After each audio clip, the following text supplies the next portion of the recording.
ಮಧ್ಯಶಿಲಾಯುಗದಿಂದ ನವಶಿಲಾಯುಗಕ್ಕೆ, ಅಲ್ಲಿಂದ ತಾಮ್ರ ಮತ್ತು ಕಬ್ಬಣ ಯುಗಕ್ಕೆ ಮಾನವನ ಪ್ರಗತಿ ಅದ್ಭುತವಾಗಿದೆ. ಈ ಕತೆ ಕೇಳಲೇಬೇಕು.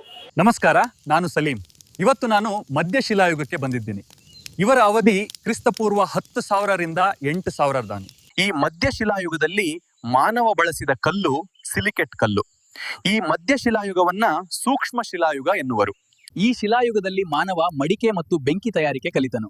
ಇವರ ಪ್ರಮುಖ ಸ್ಥಳಗಳು ಮಧ್ಯಪ್ರದೇಶ, ಮಹಾರಾಷ್ಟ್ರ, ಆಂಧ್ರಪ್ರದೇಶ, ಕರ್ನಾಟಕದ ನಮ್ಮ ಬ್ರಾಹ್ಮಗಿರಿ. ಮಧ್ಯಶಿಲಾಯುಗದಲ್ಲಿ ಹೆಚ್ಚು ಮಾಹಿತಿಗಳಿಲ್ಲ. ಈಗ ನವಶಿಲಾಯುಗಕ್ಕೆ ಹೋಗೋಣ. ಅದಕ್ಕೂ ಮೊದಲು ನನ್ನ ರೂಎಐ ಚಾನಲ್ ಅನ್ನ ಸಬ್ಸ್ಕ್ರೈಬ್ ಮಾಡಿ, ಲೈಕ್ ಮಾಡಿ ಮತ್ತು ಶೇರ್ ಮಾಡಿ. ಬನ್ನಿ ಹೋಗೋಣ.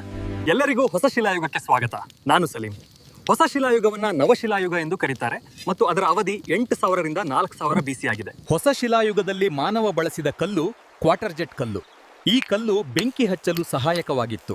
ಇದು ಈ ಕಲ್ಲಿನ ವಿಶೇಷತೆ. ನವಶಿಲಾಯುಗದಲ್ಲಿ ಮನುಷ್ಯ ಉಳುಮೆ ಮಾಡಲು ಪ್ರಾರಂಭಿಸಿದ ಮತ್ತು ಹಸುಗಳು, ಆಡುಗಳು ಮತ್ತು ಕುರಿಗಳಂತಹ ಸಾಕು ಪ್ರಾಣಿಗಳನ್ನು ಸಾಕಲು ಪ್ರಾರಂಭಿಸಿದ. ಇದೇ ಯುಗದಲ್ಲಿ ಮನುಷ್ಯ ಉಣ್ಣೆ ಮತ್ತು ಹತ್ತಿ ಬಟ್ಟೆಗಳನ್ನು ಬಳಸಿದ. ಈ ಹೊಸ ಶಿಲಾಯುಗದಲ್ಲಿ ಮಾನವನು ಆಹಾರ, ಹಣ್ಣು, ತರಕಾರಿ, ಮೀನು, ಪ್ರಾಣಿ, ಮಾಂಸ, ಗೆಣಸು ತಿನ್ನಲು ಪ್ರಾರಂಭಿಸಿದ.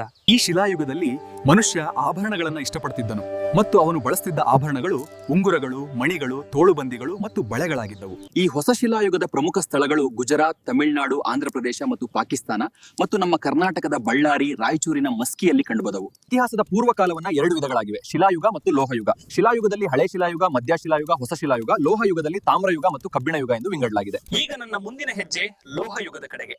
ಮೊದಲು ನೀಡಿದ ಎಲ್ಲಾ ಮಾಹಿತಿಗಳು ಪರೀಕ್ಷೆಗೆ ಬರುವ ಮಾಹಿತಿ. ಅದನ್ನು ಸರಿಯಾಗಿ ಬಳಸಿಕೊಳ್ಳಿ. ಧನ್ಯವಾದಗಳು.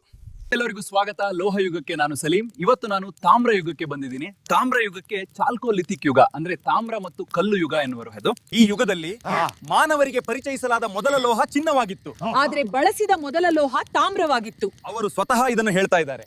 ಈ ಯುಗದಲ್ಲಿ ಜನರು ಕೃಷಿ, ಮೀನುಗಾರಿಕೆ ಮತ್ತು ಬೇಟೆ ಆಡೋದನ್ನ ಕಲಿತರು. ಅವ್ರು ಏನ್ ಹೇಳ್ತಿದ್ದಾರೆಂದು ನೋಡಿ.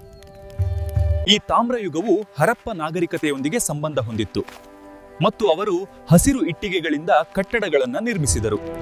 ತಾಮ್ರಯುಗದ ಪ್ರಮುಖ ತಾಣಗಳೆಂದರೆ ಮಹಾರಾಷ್ಟ್ರ, ಉತ್ತರ ಪ್ರದೇಶ, ಪಾಟ್ನಾ ಮತ್ತು ನಮ್ಮ ಕರ್ನಾಟಕದ ಬಾಗಲಕೋಟೆ, ವಿಜಯಪುರ ಹಾಗೂ ಕಳಿಂಗ.